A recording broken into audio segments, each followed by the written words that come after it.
Bueno, para completar la unidad 6, vamos a hablar ahora de disneas laringias.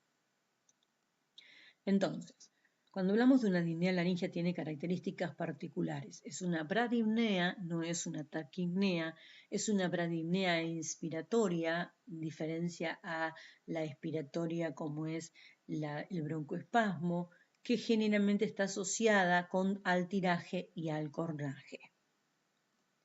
Entonces, por definición, es una dificultad para respirar que da la sensación subjetiva de trabajo respiratorio incrementado. Es una disnea inspiratoria y que está asociada al estridor, que es el ruido que genera el pasaje del aire cuando inspiramos en una laringe estrecha e inflamada, cornaje, que es el ruido cuando pasa por las vías aéreas superiores, sobre todo por la nariz, tiraje con o sin difonía o voz apagada. ¿Qué es lo que pasa? Las particularidades que tiene es que la mucosa laringea es laxa, el tejido celular es extensible y fácilmente invadible por el edema, quiere decir que fácilmente se edematiza. Hay una región más estrecha, que es el anillo cricoides, que es inextensible. Hay una flexibilidad de cartílagos, aspiración de la epilaringia tiene un obstáculo, por eso al ser se puede reblandecer, el cartílago se puede aspirar. Importante reactividad en el lactante, porque hay espasmo y hay una hipercamnia que favorece la secreción, ¿sí? Entonces, al tener la hipercamnia, el epitelio, o sea, la mucosa, favorece la secreción, eso empeoraría el cuadro. ¿Cómo hacemos los diagnósticos diferenciales? Tenemos que diferenciar de las disneas obstructivas supralaringeas, de las disneas obstructivas traqueales y de las disneas obstructivas bronquiales, y también de las falsas disneas obstructivas centrales. La disnea obstructiva supralaringea es cuando tenemos algo faríngeo, un cuerpo extraño faríngeo, una macroglosia o muy relajado el velo, y eso genera una disnea obstructiva supralaringea en la boca. Una disnea obstructiva traqueal que es subglótica, y la particularidad que tiene es que en la instalación de la sintomatología del estridor está en los dos tiempos ventilatorios. O sea, cuando la obstrucción es traqueal, yo tengo un estridor que me ocupa los dos tiempos ventilatorios, mientras que cuando yo tengo un estridor laringeo es inspiratorio. El traqueal es de los dos tiempos de la ventilación. Y de las disneas obstructivas bronquiales, que la disnea obstructiva bronquial me va a dar una disnea expiratoria por el broncoespasmo. Esa es la diferencia, el tiempo que ocupa. Y después tenemos las falsas disneas obstructivas, que en realidad son las disneas centrales. ¿Cómo hacemos el diagnóstico de gravedad? El paciente es un paciente que empieza con una disnea, con estridor, que puede empezar con signos de lucha.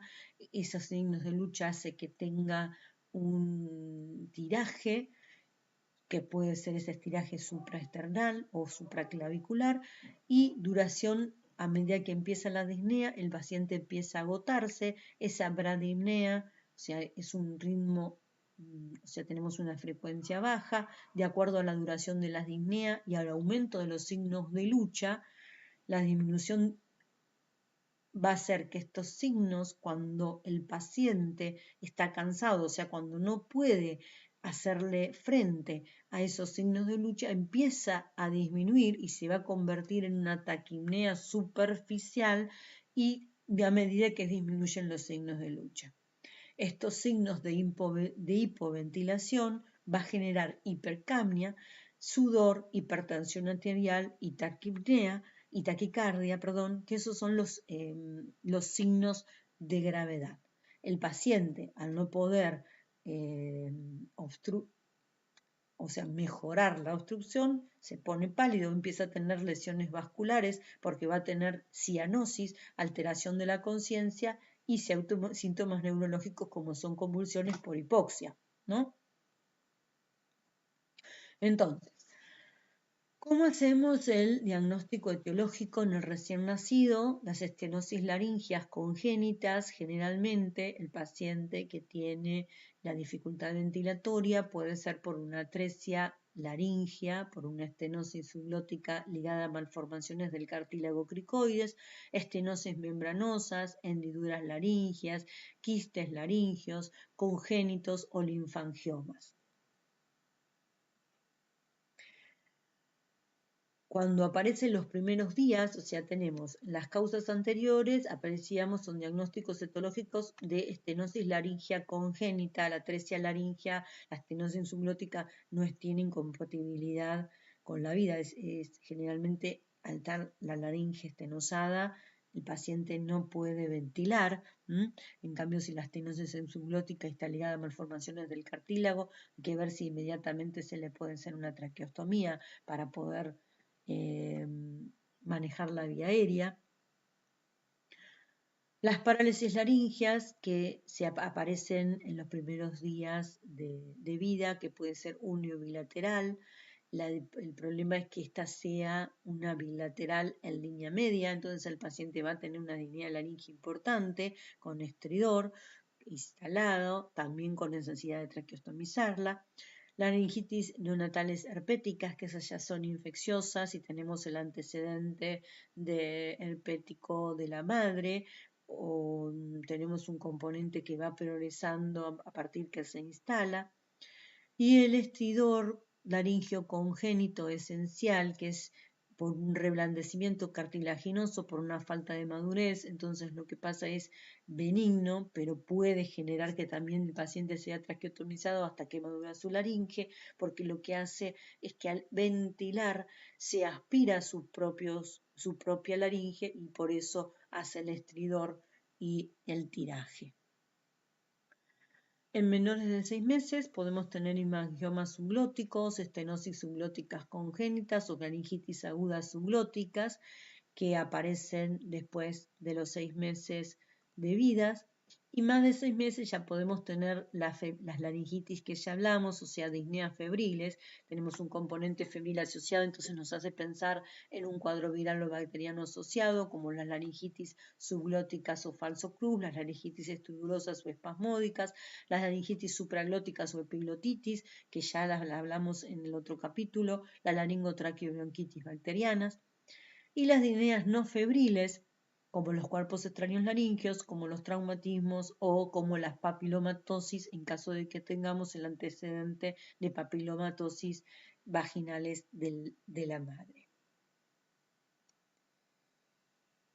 En cuanto a las disneas laringeas en el adulto, también es una bradipnea inspiratoria. Esa es la importancia que tenemos que ver, la característica de la disnea laringea, que es una bradipnea inspiratoria en contraposición con las taquipneas expiratorias de los problemas pulmonares. El tiraje que puede ser supraclavicular e intercostal, el estridor y el cornaje. El estridor es la inspiración ruidosa, que es característica por la estrechez de la laringe ante el pasaje de aire, genera el estridor. Y otros pueden ser de acuerdo a si está asociada a la supraglotis o a la subglotis, disfagia, tos, disfonía y odinofagia. Los diagnósticos diferenciales en el adulto tienen que ser con las disneas de origen cardíaco pulmonar, con las disneas amatiformes, que son por broncoespasmo, las disneas de origen traqueobronquial, que también generan broncoespasmo o obstrucción bronquial. Las disneas obstructivas supralaringeas, que tienen que ver como las disneas asociadas a la roncopatía, a la hipertrofia de la faringe, a un velo de paladar hipertrofiado, ¿sí? O a mucha relajación de la base de la lengua y del velo del paladar. Entonces me da una disnea obstructiva supralaringea que vendría a ser faringea. Por ejemplo, en el paciente cuando se está despertando, que está con la somnolencia, por ahí hay que ponerle una cánula de Mayo para que la cánula de Mayo evite que tengamos esa obstrucción que está que está por arriba de la laringe, es faringea. Y las disneas metabólicas o neurológicas, que son disneas centrales, que generalmente son superficiales y taquipneas.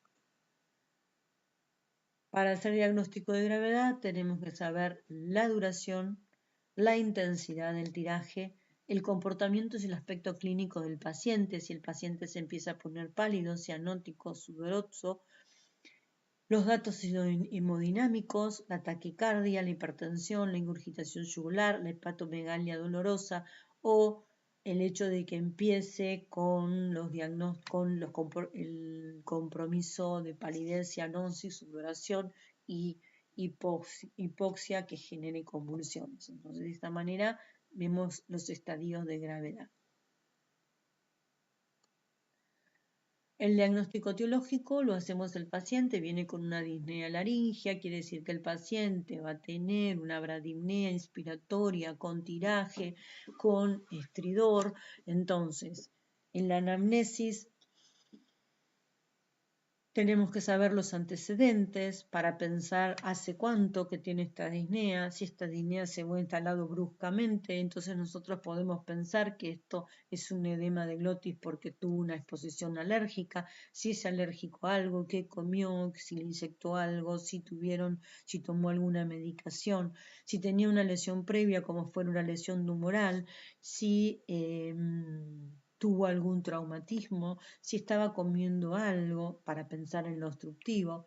Después de toda esa anamnesis, vamos a ver el estadio del paciente, el examen clínico, le tenemos que hacer la laringoscopía indirecta, la nasofibroscopía, para ver cuál es la causa de su disnea laringea, que puede ser desde una laringitis, que puede ser supraglótica, pensando en una epiglotitis, que puede ser glótica, que puede ser una TBC, que puede ser un tumor, que puede ser un cuerpo extraño, con una importante obstrucción glótica para que nos dé una disnea laringea y de acuerdo a la forma, a la cantidad de obstrucción, la posibilidad de que tenga en primera instancia síntomas de lucha y después de fatiga.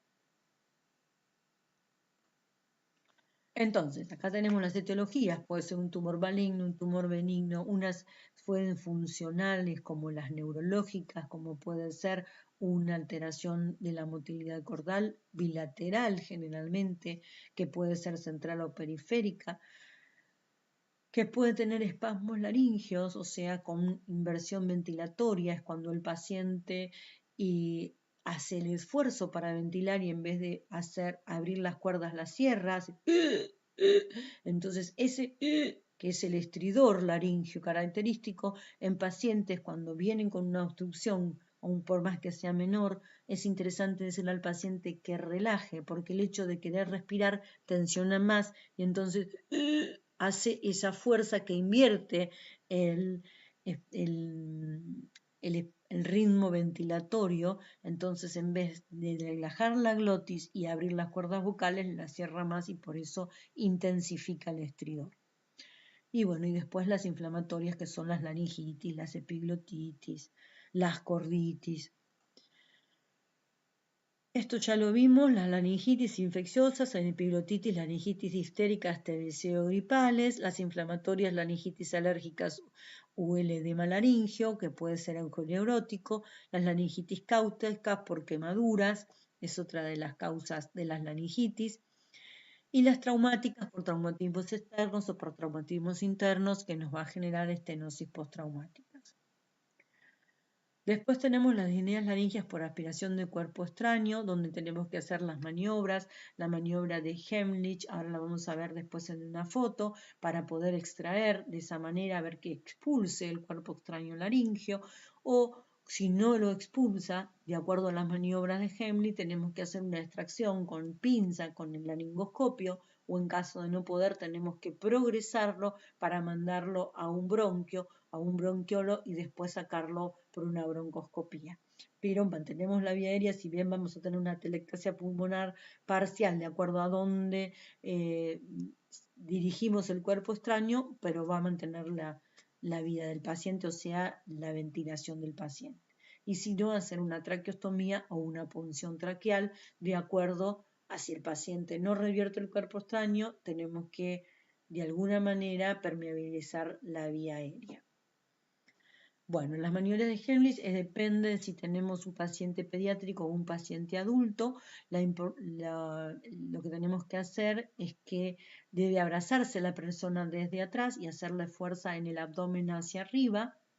Las manos se ponen debajo del esternón y al presionar, la maniobra debe realizarse en el centro del pecho, debajo del esternón, y se presiona con el puño hacia adentro y hacia arriba para que esto expulse el cuerpo extraño. Mientras que en el niño se toma, se pone la mano, el paciente está boca abajo, apoyado sobre el antebrazo, hablamos de un bebé, y pondremos un dedo dentro de su boca para mantener la boca abierta y vamos a golpearle detrás de la espalda en esa posición con la cabeza hacia abajo para que expulse el cuerpo extraño.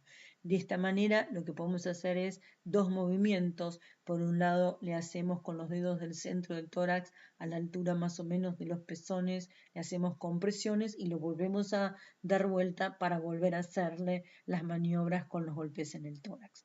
Si estas maniobras fracasan, que en realidad lo que nos va a decir la podemos hacer varias veces, pero si el paciente se empieza a poner cianótico, se empieza a poner pálido, entonces lo que tenemos que hacer, y incluso hasta si empieza a tener signos de hipoxia central, como es la convulsión, tenemos que tomar otra conducta y entonces deberíamos poder, si estamos en un ambiente de salud, en un ambiente quirúrgico, en un ambiente de emergencia, tenemos que tratar de explorar la vía aérea, sacar el cuerpo extraño si es visible con una pinza y si no, progresarlo sin lastimar, sin lesionar. Si eso no sucede, hay que hacer o una punción traqueal o una punción de la membrana cricotiroidea. Bueno, acá terminamos entonces con las dineas laringias como emergencia, urgencia en la guardia, ¿no?